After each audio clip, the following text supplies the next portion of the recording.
and Assalamualaikum. My name is Laisha Basarwati Dahlan. My ID number SIB2303070. I'll be giving you the introduction of our presentation on human trafficking.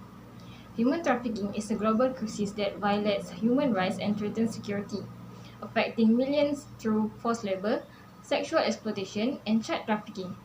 Driven by poverty, lack of education, political instability, and weak law enforcement. This issue persists due to corruption and inadequate victim protection. ASEAN has taken steps to combat trafficking by fostering regional cooperation, implementing policies, and prosecuting offenders.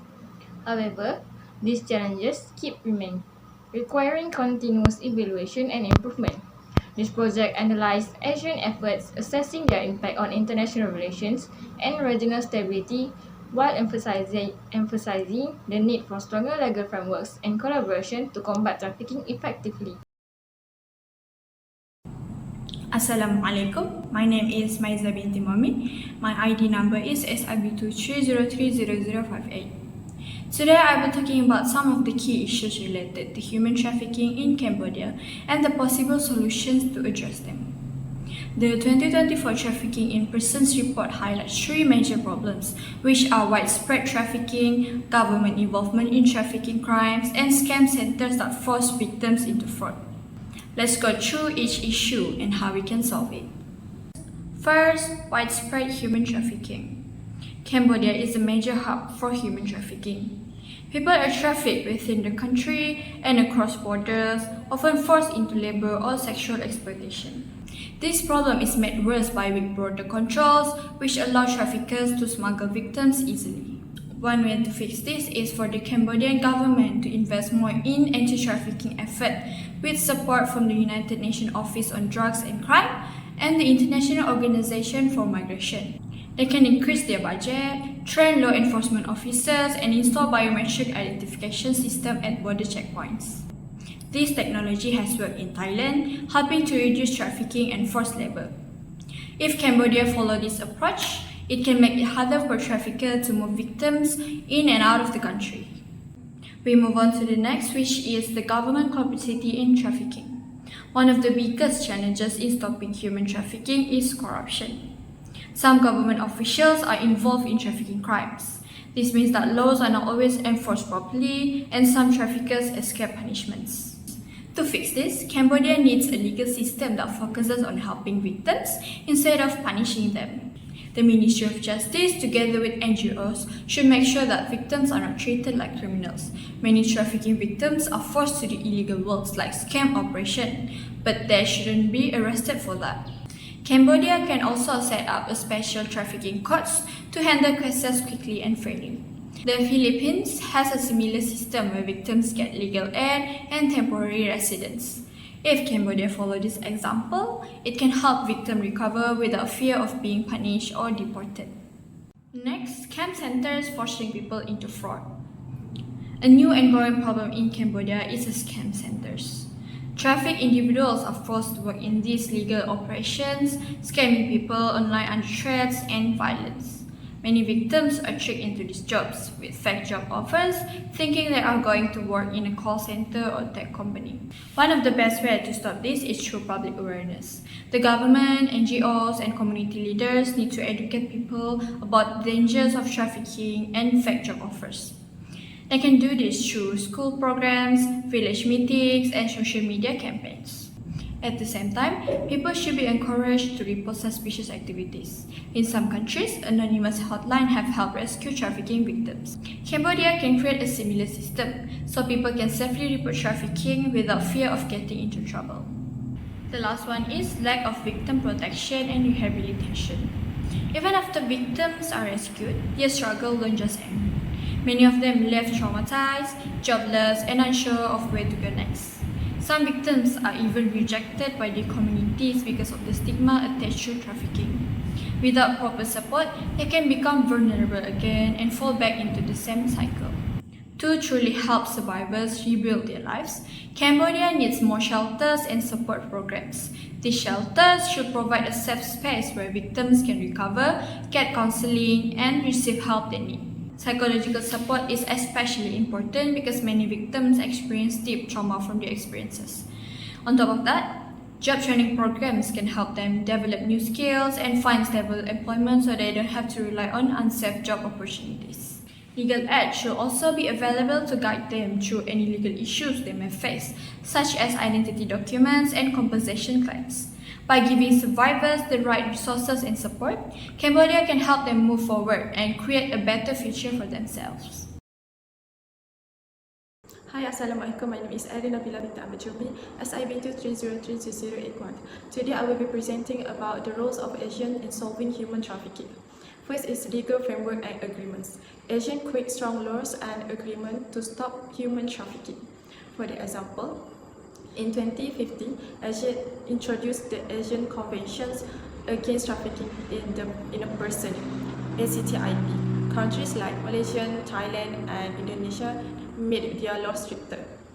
Malaysia changed its Anti-Trafficking in Persons Act, ATIP-SOM, 2007 to punish traffickers faster.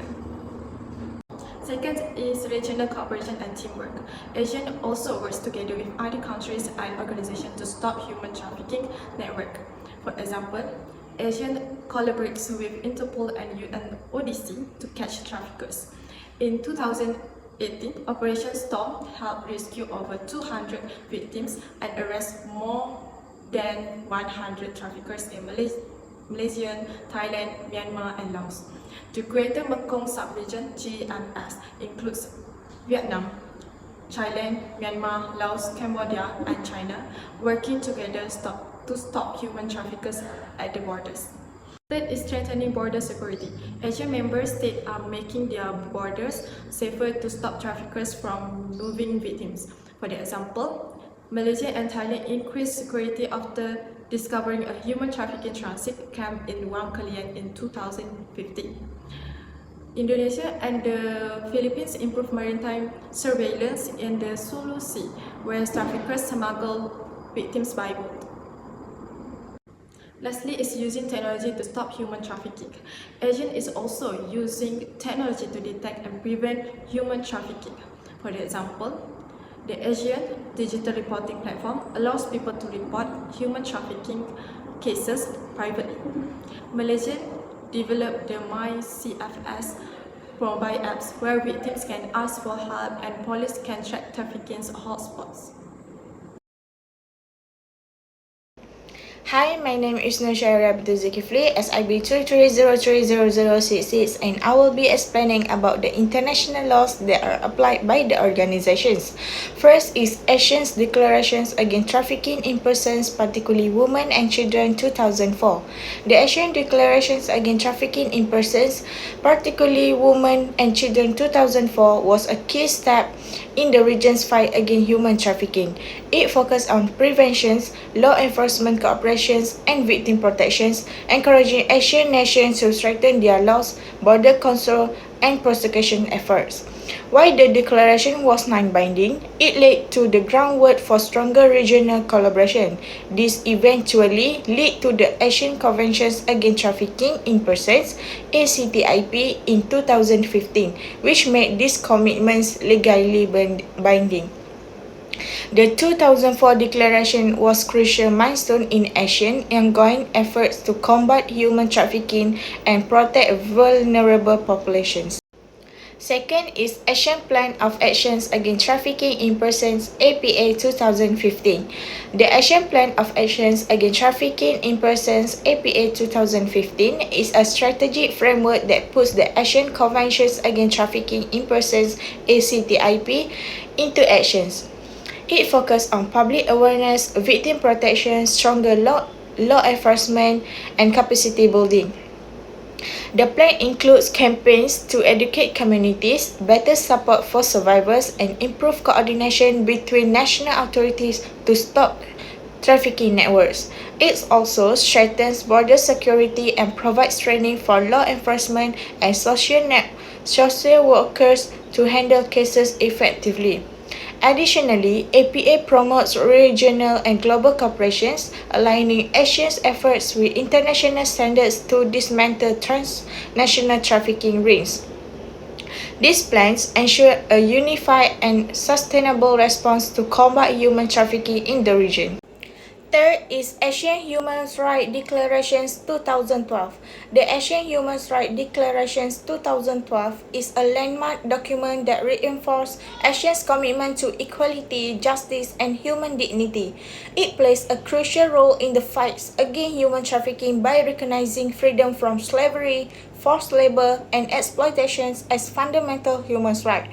These declarations provide a strong legal and moral foundation for Asia's anti-trafficking efforts, ensuring that policies focus on victim protections, rehabilitations, and reintegration, while also holding traffickers accountable. It encouraged member states to adopt human rights-based approach in their laws and enforcement strategies, aligning regional efforts with global standards. As a guiding framework, the Asian Human Rights Declaration continues to shape Asia's commitment to eradicating human trafficking, ensuring justice and fundamental freedoms for all. Four is Asian Declaration on the Protection and Promotion of the Rights of Migrant Workers 2007.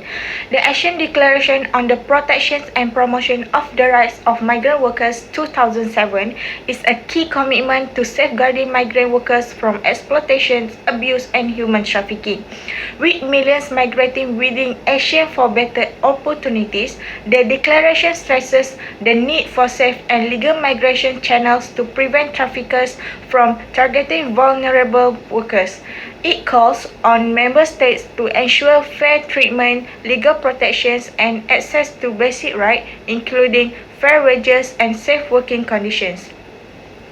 The declaration also promotes cooperation between countries of the origin and destination to improve migration policies, enhance law enforcement coordinations, and strengthen victim support system by encouraging ethical recruitment and preventing forced labor. These declarations help shape Asia's border anti-trafficking efforts, ensuring a more sustainable and rights-based approach to labor migration. Next is the impacts of international political economy towards human trafficking issue in Cambodia. Cambodia's international relations play a crucial role in shaping its approach to human trafficking, as trade agreements and foreign aid from powerful nations often depend on human rights compliance. Advocacy from international organizations and NGOs help fund anti-trafficking efforts, but government resistance to external pressure can limit effectiveness. While Asia encourages regional cooperation, its non-interference policy weakens enforcement against trafficking. This creates a challenge where global support exists, but political dynamics hinder meaningful progress in combating human trafficking. Next is conflict and political instability. Political instability in Cambodia weakens law enforcement, increasing the risk of human trafficking, especially for vulnerable groups like women, children, and ethnic minorities. While the country has seen some stability, government crackdowns on dissent and weak legal enforcement create conditions where traffickers operate freely. Additionally, migrants fleeing conflict face higher risk of exploitation.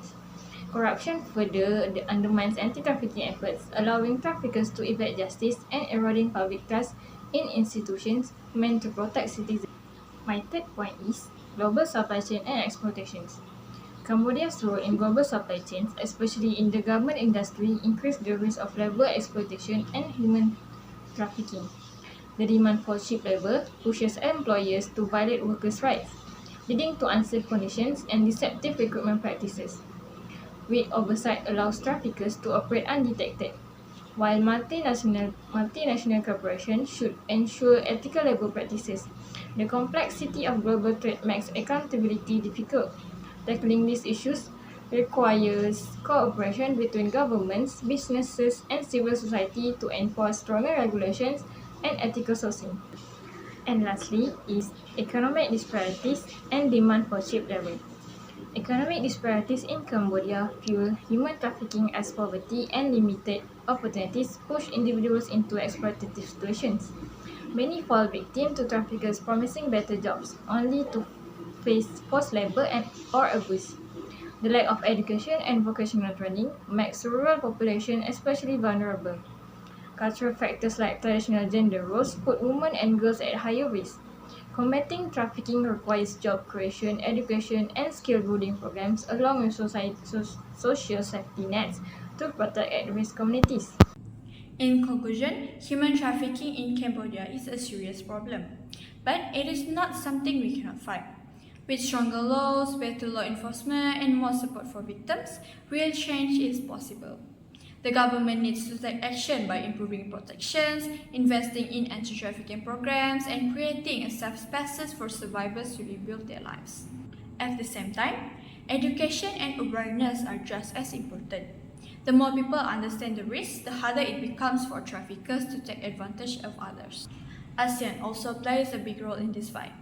By working together, strengthening border security, and sharing legal strategies, member countries can help stop trafficking and support victims. International laws add another layer of protection to make sure traffickers face justice.